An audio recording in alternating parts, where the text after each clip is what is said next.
అరే మిత్రమా, ఇలాంటి గుండెలు జల్లుమనే క్రైమ్ వీడియోలు మీ కళ్లలో థ్రిల్లర్ సినిమాలా కనిపించాలంటే మన ఈ ఛానల్ని సబ్స్క్రైబ్ చేసి బెల్ ఐకాన్ని గట్టిగా కొట్టే.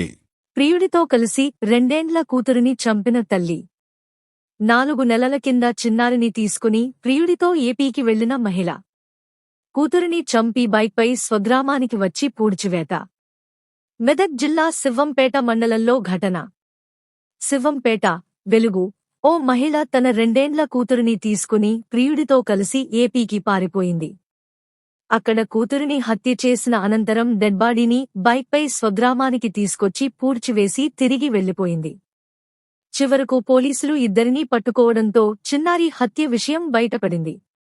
మెదక్ జిల్లా శివంపేట మండలంలో జరిగిన ఘటన వివరాలను తూప్రాన్ డీఎస్పీ నరేందర్ గౌడ్ శుక్రవారం వెల్లడించారు.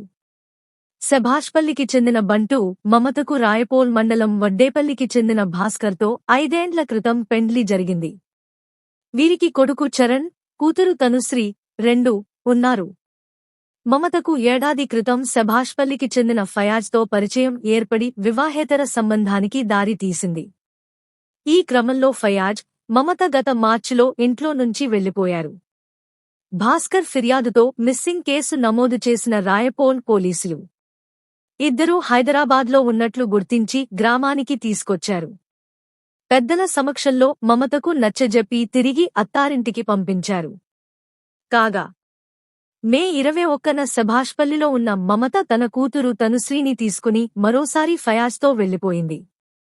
మమత తండ్రి ఫిర్యాదుతో శివంపేట పోలీసులు కేసు నమోదు చేసి గాలింపు చేపట్టారు. ఈ క్రమంలో వారు ఏపీలోని నరసరావుపేటలో ఉన్నట్లు గుర్తించి గురువారం ఇద్దరినీ శివంపేటకు తీసుకొచ్చి చిన్నారి గురించి అడగడంతో హత్య విషయం బయటపడింది.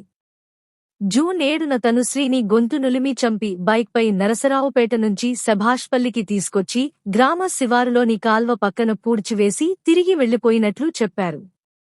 వారిచ్చిన సమాచారంతో శుక్రవారం కాల్వ పక్కన తవ్వి చిన్నారి డెడ్బాడీని బయటకు తీసి అక్కడే పోస్ట్మార్టం నిర్వహించినట్లు DSP Narender Goud, CI Rangakrishna, SI Madhukar Reddy తెలిపారు.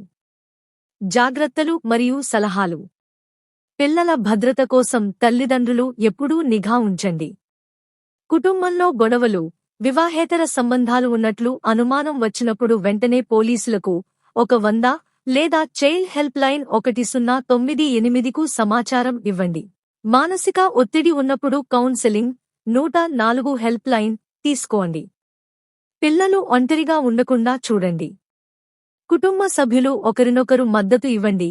ఆర్థిక లేదా మానసిక సమస్యలు ఉన్నప్పుడు బహిరంగంగా చర్చించండి. ప్రేమ మోజులో పడి తీవ్ర నిర్ణయాలు తీసుకోకండి. కుటుంబ సభ్యుల సహాయం తీసుకోండి.